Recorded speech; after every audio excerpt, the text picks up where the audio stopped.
Got a little YouTube video? Sorry, I can't hear you. Is it a little YouTube video you do? No, it's just for public interest. Oh, right. That's all. How's things, alright? Yeah, not bad. Looking after yourself? Would you mind just identifying yourself for me? Why would I need to do that? Because you address me and you're talking to me, so I just want to know who I'm talking to. Of course I can. PC Broomfield, here's warrant card. No worries. And that's getting changed. And your shoulder number?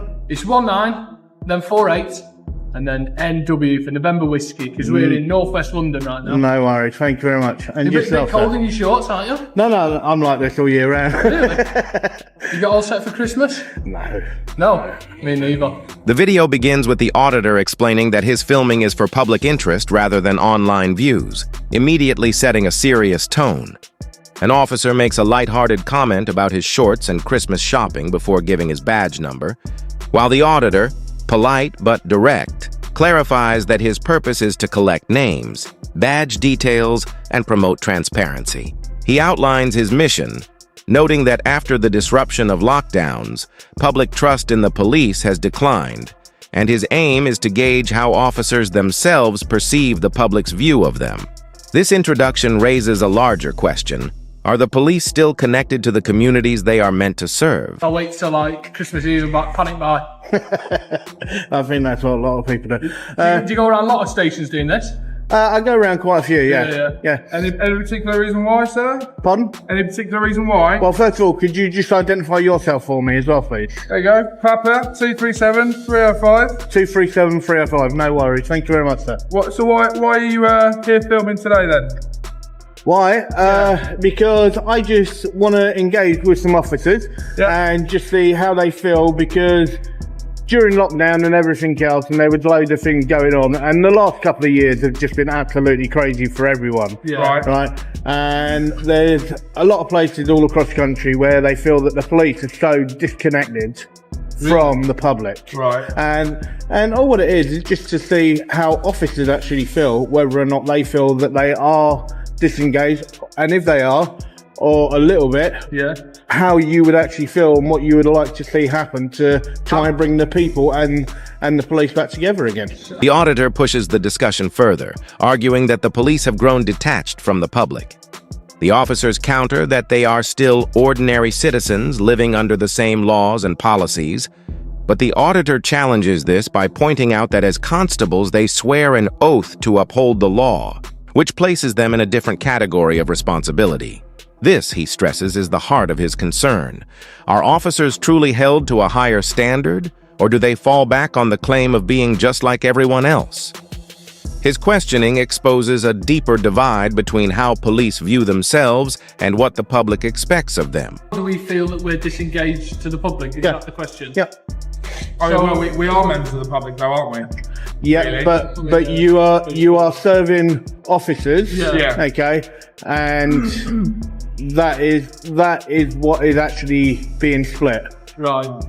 But we're still members of the public, so we're not obviously police officers 24/7, are we?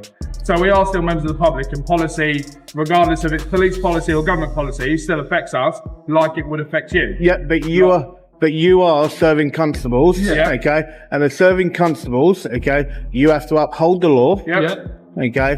And that is what is actually in question, is the way that it's actually done. Yeah. So you're questioning whether we're... I'll tell you what, mate, do you want to just step out that way? So you no worries, let's go. That'd be quiet. Tell you what, sir. Have a lovely Christmas. Rather than four of us talk to you, we'll let our colleagues speak to you while they're in uniform. Right. We'll go and get changed. No worries. Have a lovely Christmas. And look after yourself. No worries. Take care. Okay.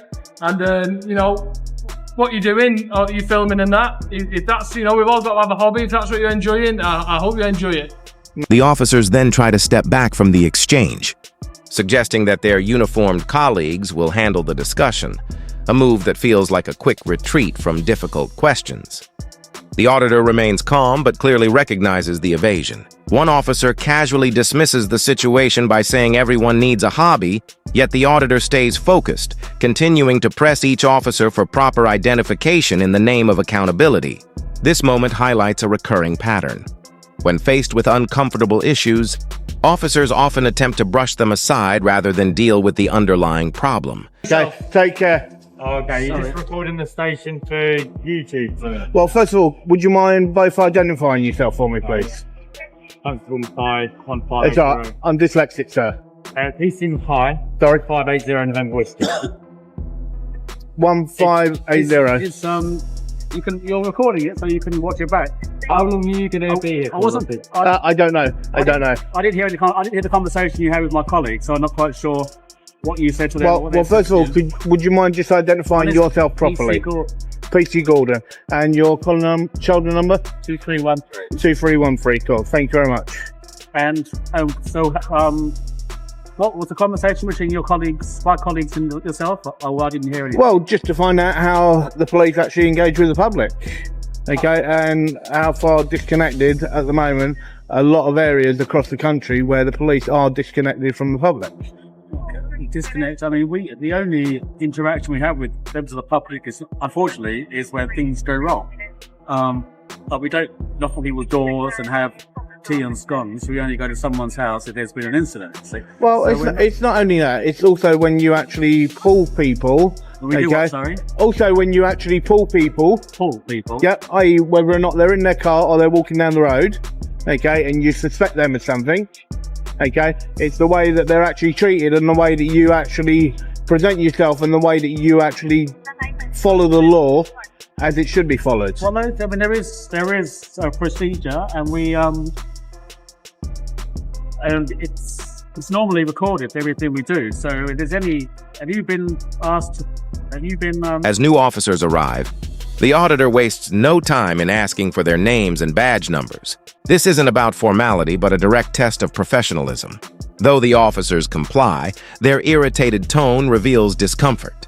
The auditor then broadens the point, stressing that public trust isn't built solely on major incidents like traffic stops or arrests, but on everyday interactions. How officers present themselves, how they treat people, and whether they follow proper procedure all matter. He then turns to their body cam practices, accusing them of failing to announce when recording. What seems like a small breach, he argues, actually reflects a deeper culture of cutting corners. I don't need to give my name. Okay, well, I'll give you Right, mine. we'll let you carry on recording wherever you want to record. We do have other work to get on with, so if there's no pressing matters that you want us to deal with, we'll pop back inside. Well, yeah, I was actually having a conversation with you. Okay. All right. Yeah. So, and for you, the way that you just done that was actually quite rude. Okay. This is the whole problem. When you've got a member of the public talking to you, every single member of the public has the right to actually stop and speak with an officer and ask questions, and that's exactly what I was doing. Okay, I thought my colleague had answered the question. Well, I don't know actually what the question was. You said about the way we pull people from their cars. Okay, right. Basically, it's the way that you actually follow what the law actually is. Okay, and actually follow what your procedures actually are. It's like right now you've got your camera on. Okay, you should have told me at the first possible moment. Okay, that you had actually put your camera on and you were recording. Okay, and that is part of your actual code of ethic that you actually do that under section 3.5. Well, that would normally be the case if we had detained you or we were. Well, no, it's as soon as you actually put a camera on. It's as soon as you put a camera on. I put my camera on when I was inside the building, so you weren't there to tell, were you? Yeah, but you put it on knowing that you were coming to me. Okay, and you should have told me at the first available moment. So that's your complaint, is it? No, it's not a complaint. I didn't say it was a complaint, but this is what I'm saying. It's small things that build up to a big thing, okay? Also, it makes your job harder, and it means that things are not followed correctly. Right, and that is what the problem is, okay? There's so many different things and so many corners being cut, right? The auditor calls out the corner cutting directly, arguing that every procedural misstep chips away at credibility. The officers brush him off, saying they have other work to do, but he pushes back firmly. Accountability, he insists, isn't extra work. It is the job. He stresses that the public wants a police force that fully upholds the law, not one that bends the rules for convenience. His persistence exposes the gap between public expectations and police reality. What officers dismiss as minor oversights, he argues, the public sees as corruption, and that, he says, is exactly why trust continues to erode.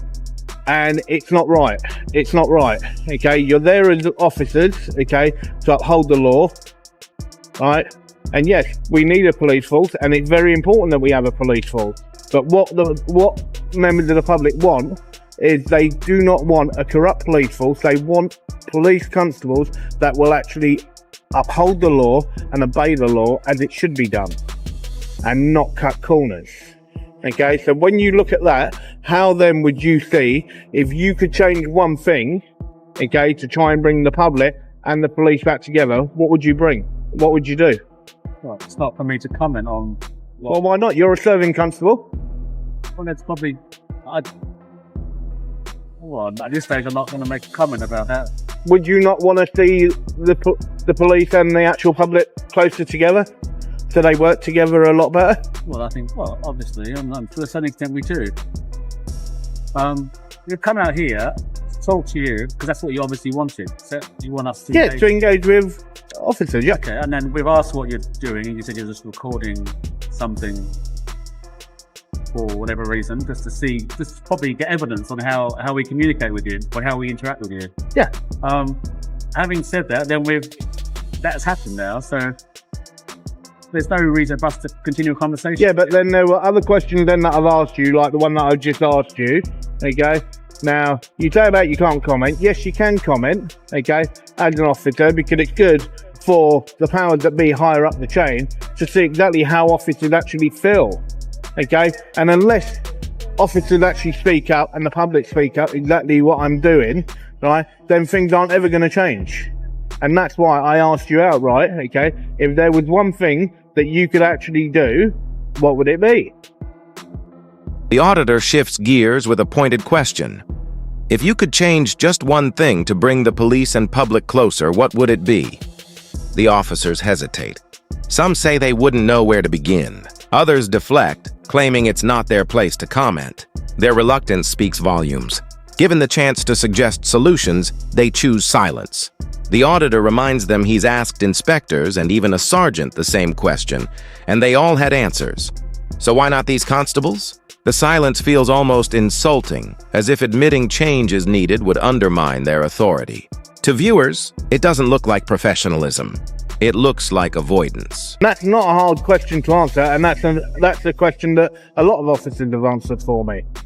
Okay, well, so why do you want to ask it from someone else then? If they've told you the answer? No, that's from their own perspective. This is from your perspective. Okay, well, I wouldn't know where to start. You wouldn't know where to There's start. probably more things. There's probably a load of things. Probably not. It's not. Well, I'm only asking for one. I'm only asking for one thing. I don't know. Can't give you an answer right now. You can't give me an answer right now. What? If there was the question is, well, there's one thing I could change about what the police relationship with the public. Is that essentially what it is?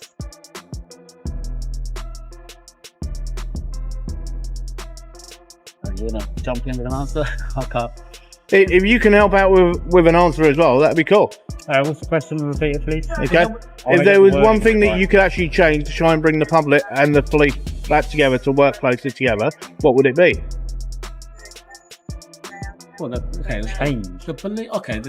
perception is that we are opposite sides of the fence. The public and the police are not against each other. So that Well, no, the public have lost a lot of faith in the police. in certain circumstances. Okay, and this is why people would like to see a change, and they want things to be done correctly. And that's why I asked you if there was one thing that could be changed, and I don't see why it's such a hard question to actually answer. I've had inspectors, I've had sergeants, I've had DCs, I've had so many officers actually answer this question, so I don't see why it's such a hard question to answer. I just said, I said the perception that it's us and them, us, the police, but there's you, the public. Why have you lost confidence with the police? Obviously you have. You're standing out here in a winter's day.